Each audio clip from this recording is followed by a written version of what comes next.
I wonder what is Eren. I wonder if Eren's ever going to be able to come back to life. I don't know. I don't know the extent of the rebuilding, and the what actually kills someone with Titan powers. I don't understand the extent of it other than if you get eaten. I do want to say that I'm thinking I've possibly learned a rule in terms of like the memories and a rule in terms of the paths with one Titan and its successors. I think the rule of thumb is that you can only affect the memories of like a time maybe when you were alive and the person you got it from, and not before that. I'm thinking maybe. I know that Kruger said Mikasa and Armin, but that could be Eren influencing Grisha influences Kruger. So rephrase that. So I can write it down. So your what our current thought is. My current thought is the rule is that you can only affect the memories of a person that you are directly involved with, the successor before you, maybe, you know, because then you get their memories and you can go back into them. Okay. Possibly? Or can did you say alive the first time? Huh? Did you say alive? Like they had to be like... You were alive currently? Okay. I don't actually... I'm just well, no, I know. I'm saying this because remember I said that once we get to the dialogue for it, I wanted to try to break down and understand as best as we can how the power actually works. Yeah, at least as best as we can.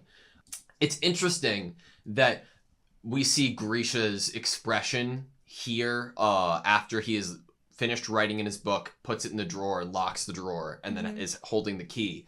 And it's like he is seeing a memory that Eren is allowing him to see, or seeing Eren presently. It might be the influence of maybe giving Grisha the idea of giving Eren the key for the first time, perhaps, you know? Maybe.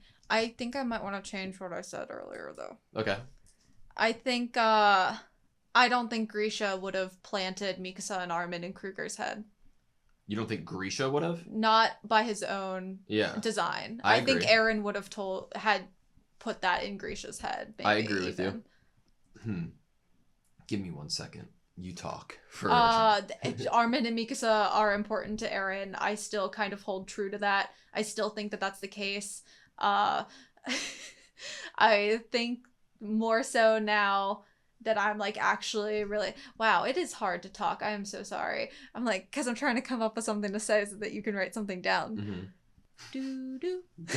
I'm not gonna like do the Jeopardy song. I don't want to like get copyrighted on it. I was about to start doing it, and then I was like, wait, is that bad? Am I allowed to do that? Now I'm just rambling. Okay. Are you done yet? Sure, I'll be done now. Anyway, okay, so next, we have Eren and Mikasa coming home. This is a fucking scene we've seen, dude. This is a scene we've seen. We've seen this scene. And it's so fucking different now that... God, imagine just if to have like them like standing there like they're family members in the actual room with everyone. It's dude. Imagine if like we had like the first time we saw this, there was like one frame that it's the same exact thing, but in one frame they like include like Zeke and Eren, like just to like fucking. It would be like way too obvious. It's like Zeke and Eren were always there. Yeah, and that we were just never shown. This is what I do. Would you want to go back into the first episode at all? Just it doesn't have to be right now, but in that scene where the mother grabs Eren's face, you can see that Zeke and Eren, you can see like the lower half of their bodies in the background.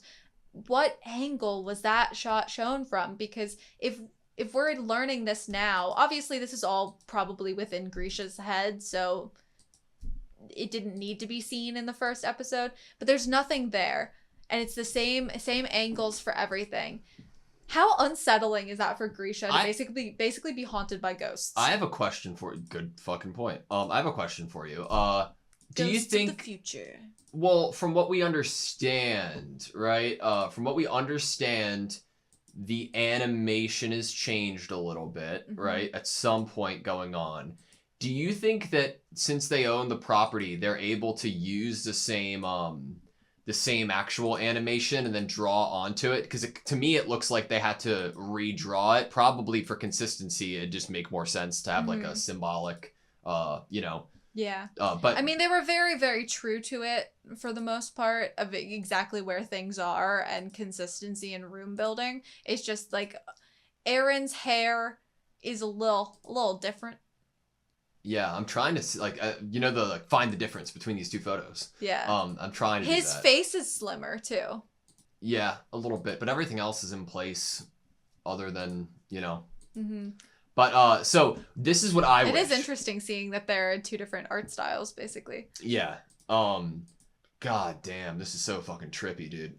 It's really trippy. If obviously if it was the wide shot where you see Zeke and Aaron in the future, if like the whole little bit that I just did, the like one frame was that'd be like way too obvious, right? Mm-hmm. But what if it was like on like a close up? That's what I thought. That's why I wanted to see. Like, because I thought it might possibly be in the background and we just didn't even notice it, but it's not.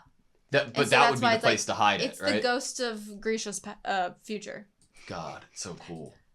God, I love this show so much. It's so trippy. Okay. So we got, father going to the interior. And while we got this scene, all I could think was, does Grisha know?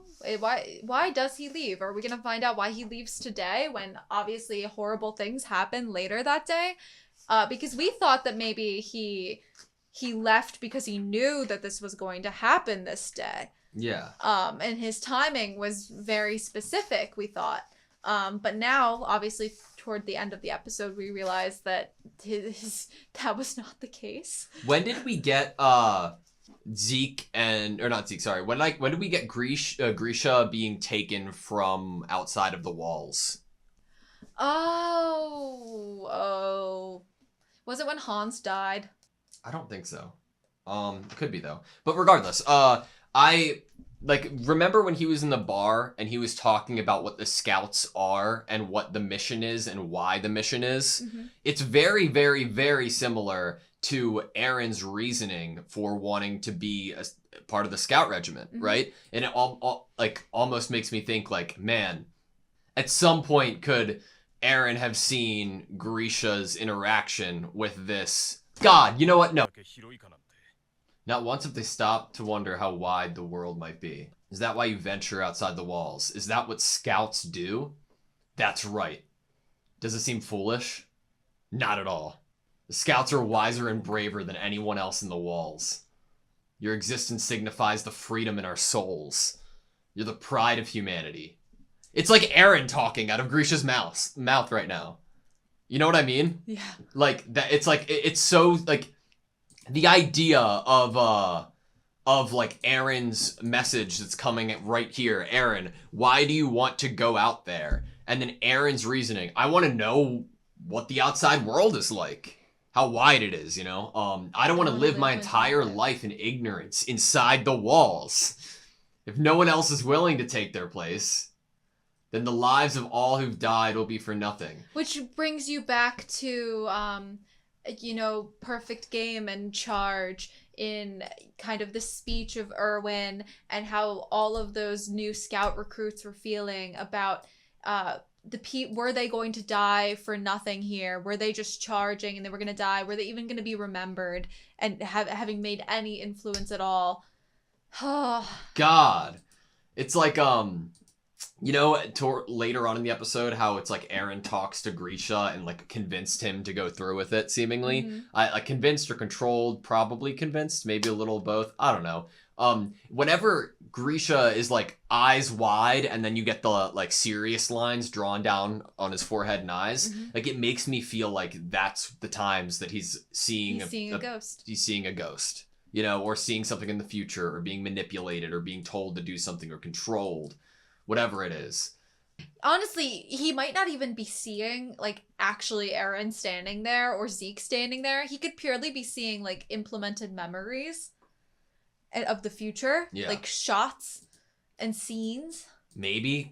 God, don't you like wish that we got that side of it? Like of just if that was the case and he wasn't just seeing Aaron standing in front of him. Just like I wonder if there's like a fan edit of of you could get that same thing and then piece together parts of the first 4.5 seasons and show like little bits of what Grisha could have been seeing in the future. You know what I mean? And only enough. As he says at the very end of the episode, that he's only ever been given a certain amount and to a certain point in the future. But dude, holy shit is that, I know we're gonna get there, but holy shit, that's powerful, because regardless of if you're shown the truth of history, what's the fucking the fucking oldest adage in the world, right? The victors are the ones who write history. If you're shown like 100% true visions of the future, but they're being curated by somebody, that's not the true future. Like it is somebody controlling what you perceive the future to be. And that's terrifying. To create actions from you that fit in the narrative that they wish to have play out. Yeah. They're curating this for you. As I used that word earlier to describe what Zeke did last episode, he curated this act of trying to figure out how Eren truly felt while in the paths and with Ymir. There's manipulation, curation, only giving someone a small amount. We have the idea of memories being wiped completely. We have the ideas of just histories being written in certain ways with biases, like... Yeah. Like when Grisha's saying, before my wife and children, before the people of the walls were eaten, do something about this. Like, how much free will did Grisha really have? Or does Grisha really have? And does him possessing the Attack Titan, although it does allow him to see the future, does it, or like, you know, through a filter, does it also, like, potentially push his free will on to wanting to break free and wanting to do his own thing and, like, do things his own way? What if the purple eyes activated it and in Frida and they were like, okay, sounds good, we'll do it that way. Then what happens? Then what would Eren have done, you know? It's so trippy. I realized something from the Great Titan War. We mustn't allow the power of the Titans to fall into people's hands. If the Founder's power falls again into weak hands, the world shall again become hell. God damn. And Eren already views the world currently as hell. That girl and I are on the same page. I'm like, okay. This whole scene just... But the whole family... Not, it's just the fact that... And we just had those lines about Judgment Day. We don't know. Obviously, Grisha does not know when it's going to come. And neither does Frida in this literal situation. Yeah. And he's like, Carla. And I'm like, oh my God. Eren only truly influences one thing to happen. And he does. And shit. And just to know that he could influence things. And that he basically is like, I'm not going to stop what got me here. I'm just gonna make sure that I get there. It's like, because he realizes that if things had gone differently, if he had influenced, you know, for his mother to not get eaten and for him and his family to have escaped that peril, he would have still not been free. And so he still would have been within walls, vulnerable to Titans and vulnerable to this kind of society that had been created and held into place by the loss of memories, the loss of true, like, freedom and autonomy. If he did anything else, it would contradict what he said he did earlier in this episode. Mm-hmm. He needs to make sure that there's no chance that anybody could take his freedom. Mm-hmm.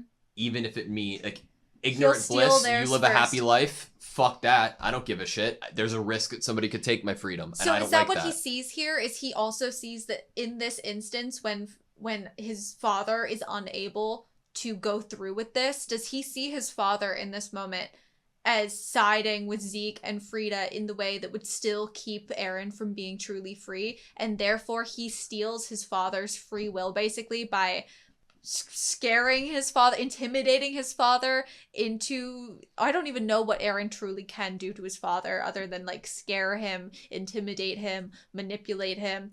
Is there more force than that? I don't know.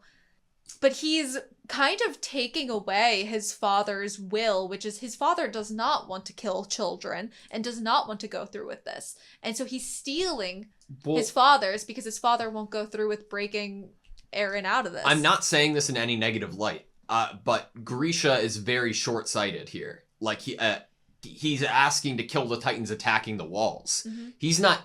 He's not trying to step up to the plate and figure out the world, or try to impose his will on the world, or trying to do anything that's bigger than inside of his own house right now. It also shows how little memories of the future he has received. So look, because he's not even thinking about Marley attacking. He doesn't even know that Marley attacking is even in the realm of ideas. I think he does. I think that the only reason... He obviously knew where this place was years ago, and I think the only reason he came now is because Eren showed him a vision of his fucking family getting killed, and he's like, fuck, I just saw my family getting killed, I don't know why, the only way to stop it is to go to that place that I know where it's at and plead to them for them to save my family. And the only reason he did that was because Eren manipulated him to wanting to go there so that it could inevitably lead to them dying to get Eren the Founding Titan's power. Question, when he says he's going to the interior and then he gets up and he shows the key to Eren, is that what he's seeing? Is that a judgment day will be coming? And that's why instead of actually going, did he actually have patience in the interior that he was going to go visit? And that was the true original plan.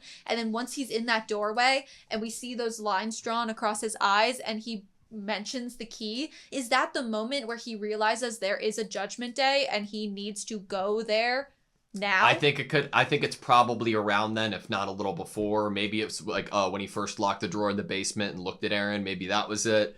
But I think that it's around then. And god damn, how does that fuck with somebody? You know? I wonder if he would have. I mean, if we're going this route of possibility of showing things, how would you curate that in order to get the right response? I don't even think you would necessarily show a literal boulder falling on top of your household home or the mother getting eaten. I don't think you'd go that far. I think you would show something that would make someone's imagination run of the possibility of Titans coming into the city. Maybe just even show a Titan peering over the walls, that iconic image of the colossal Titan appearing. Maybe that's all it really needed to be to manipulate. Because wouldn't a good manipulation be that maybe you're making them come up with things and think that it's their idea and kind of run wild with their ideas and theories and stress over it and get anxious over it? You're not giving them the true, like, what happened. You're showing them one little thing in order to create a reaction. If he saw a boulder falling on his house, I don't know. Would he be like, I'm gonna move my family instead? Would he try to move them? Would he try to be like, I would move houses because obviously a boulder's gonna fall on this house. Let's go get a different one. I think you're exactly right. I think that if you show certainty of action, then that would sway you in a way that would defer from you being uncertain. And I think that a certain amount of fear comes with being uncertain. And if all you know is that 500 feet from your house, this colossal Titan that you full well know its ability and power and what damage it can do appears and what that means, that's gonna fucking light a fire under you, and you are going to do whatever it takes to save your family. I think unknowing, and being given just a little tiny crumb to run wild with anxieties is just so much worse. Oh yeah, it's so much. I hate not knowing. God. Like this. The unknown is terrifying. Dude, this is so good. You once said you saw this memory and were disgusted with him. Look at Eren's face, dude. Oh my god, was that a lie too? Look at that! Eren's face. My house is right where the wall was broken. You know? So he sees that the wall's broken, at least. Maybe that's all he's been shown is... I live there with my wife, son, and daughter. Cosmica says daughter. I know. The people of the walls don't know about their ancestors' sin. I would I genuinely... I wrote down a line from this literal exchange right here. Honestly, I feel like this is the only episode I've ever wanted to do this with Attack on Titan. I don't even fucking want to have a discussion. I just want to rewatch the episode and do like a commentary video over it at this point. But the closest we can do to that is like... Plus, we're already 14 minutes in. Yeah. So the people of the walls don't know about their ancestors' sins because you erase them. It's like when you get mad at someone for something that's out of their control, or you punish them for something that they literally had no, they couldn't have done otherwise because they were ignorant. They didn't know, naive. They were It's like you have had a family cat for 18 years and it's the best cat in the world and you love that cat and you love its personality, and even though it knocks water bottles over every now and then, at the end of the day it always comes back to you and cuddles up to you and does that specific weird trick. I don't know, it's something specific, and then when that cat passes on and you get another cat, some people are pissed that that new cat isn't exactly like the old cat. And all that cat was born into this world. All that cat is its own person who has no memories of the past that's happened. This cat does not deserve to get eaten by titans. It's honestly, this cat would agree with Gabby. This cat would be on the same page with Gabby about that sort of thing of, we weren't there. We didn't see this. We didn't do it. And that has been a very common theme of how some of the younger characters are feeling as they're growing up in this world is, why are we having to kind of answer for and or deal with the damage of other people's decisions and things that happened before we even existed? Yeah. It's a great point. Like, honestly, like when Gabby said that and brought that kind of idea forward to me, I was like, right, like, of course she's going to judge them on their actions and not why they did it, because she wasn't there to understand truly what their intentions were. It's not relevant to her. Yep. Because all that's relevant to her is the action that is right in front of her that she knows to be true. I love just generally the term atonement. Yes. I think it's really specific, and its etymology is interesting as well. Ignorant eaten equals atonement. So I loved Grisha's lines here. More importantly, I love Frida's. And I just in a dialogue sense, the cat. What was the cat again? I'm sorry. You think the ignorant getting eaten by titans is atonement? Listen to this. No. No matter how much we repent, it won't bring back any of the lives that Eldians stole. It's so, like, we're willing for... However, okay, sorry. We can prevent more lives from being stolen beyond the walls. So, if we remain ignorant and accept the world's hatred, it's only us Eldians who need to die. Okay.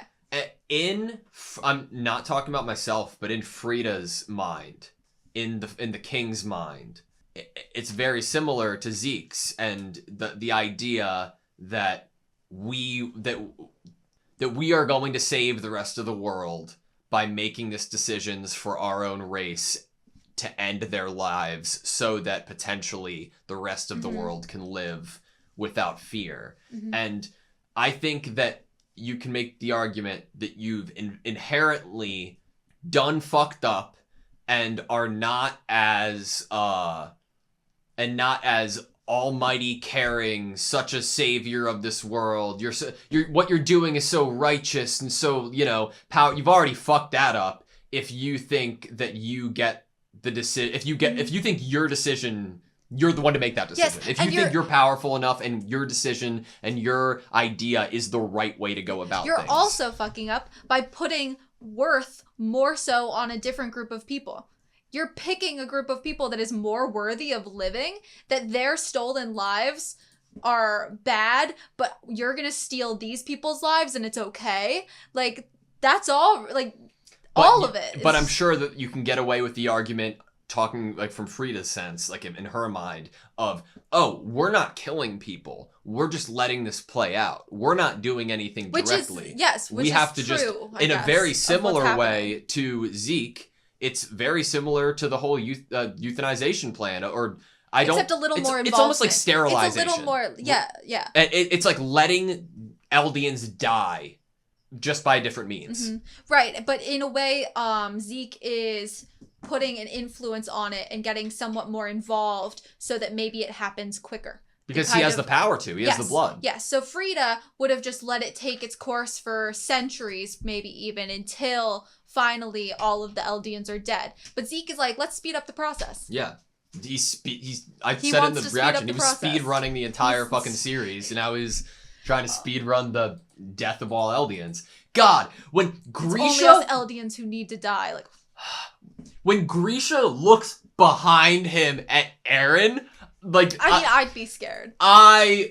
Why? What, like, what's the, like, I need to know what is in Grisha's head right now. What is he seeing? Is all Grisha seeing his point of view and then a slightly different point of view from the right side of him? And he's seeing, like, the current, like, vision of Eren and himself at the same time? Can he even see Eren, or is Eren's emotions and anger here so strong and, like, palatable that Grisha can just feel that he's there and feel that he's watching? Isn't that more scary?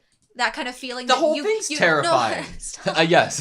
That you can feel like someone is watching you, but you can't identify where they are, and you just feel like this hair on your back stands up, and you feel like something's watching you, is a lot more anxiety inducing. It's like Eren is doing everything possible here to, like, make his father the biggest wreck in the world, the scaredest person in the world. Like, this person's running out of the haunted house screaming, thinking they're about to get murdered. He's using his father as a marionette, you know? And what we've all learned from Pinocchio is that there's a soul in there somewhere. No, not Pinocchio. Is it Pinocchio? What's the one with the puppet? I obviously haven't seen a lot of things. Okay. Puppet. Who gets, who turns into a real boy? He wants to be a real boy. Okay. Yeah, that. Grisha's Pinocchio. No, but, like, it's so interesting because Zeke is staring at Eren and not the situation in front of him, you know?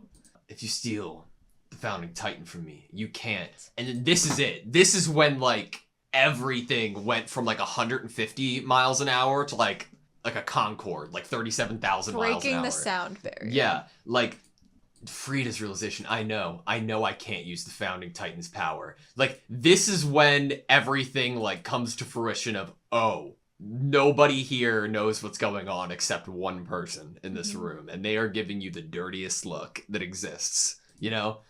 Each of the 9 titans has its own special trait. Okay, wait, just gotta comment. The look on Zeke's face is hilarious. Including the attack titan within me. Oh my god, dude. I think this is when I ripped the book. This probably was when you ripped the book. For ages. This is when we start gotta, like, you know, I was gonna say taking notes. I don't have many pages left. But when we have to start paying attention to try to understand what the powers are, right? Yes. For ages, the inheritors of the attack titan have never bowed to anyone. So I think that is an important phrase and line to keep in mind going forward. Because it's that whole, like, pushing through the walls, you know? Keep going forward. Liberation. Titans have never bowed to anyone. And I know the reason why. To fight the king's self-righteousness. That's a fucking great way to put it. Self-righteousness is the theme. One of the themes. I mean, there's so many themes to the show that are, like, consistently... It's kind of like every single theme is just really hammered in throughout the entire, every single season, every single episode almost. And self-righteousness and characters thinking that they have it right and that they're going to force kind of their will onto others because they believe it is the right thing to do, or they think what they want is the best. Yeah. What do you think this line after is? To fight the king's self-righteousness, and then it's Grisha talking. And I know, Grisha talking, yes, we were led by our memories, all for this moment. So do you think that the Attack Titan is a collective of memories that has an opinion, basically, and that opinion has come out with Eren's motive being the strongest, or personality being the strongest, or will being the strongest? Or because he has the founding titan within him? We were all led by our memories, all for this moment. The our memories makes me think that, like, the Attack Titan seems to be, like, the culmin, like, just its own, like, individual, and that individual is taking form in Eren right now, and is primarily Eren. Or is it Eren? Is he the last?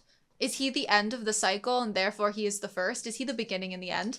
If you could see the end because of the Attack Titan's power, and you know how you're going to end up. Yeah, then you know how you're going to be from the beginning, because you know how you're going to end up. You've always been that way, right? God, such an interesting line. We're led by our memories, all for this moment.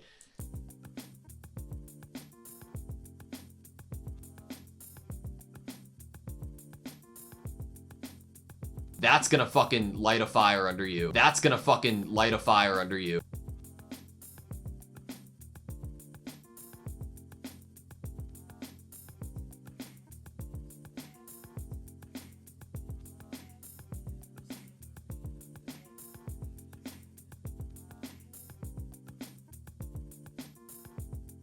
That's gonna fucking light a fire under you.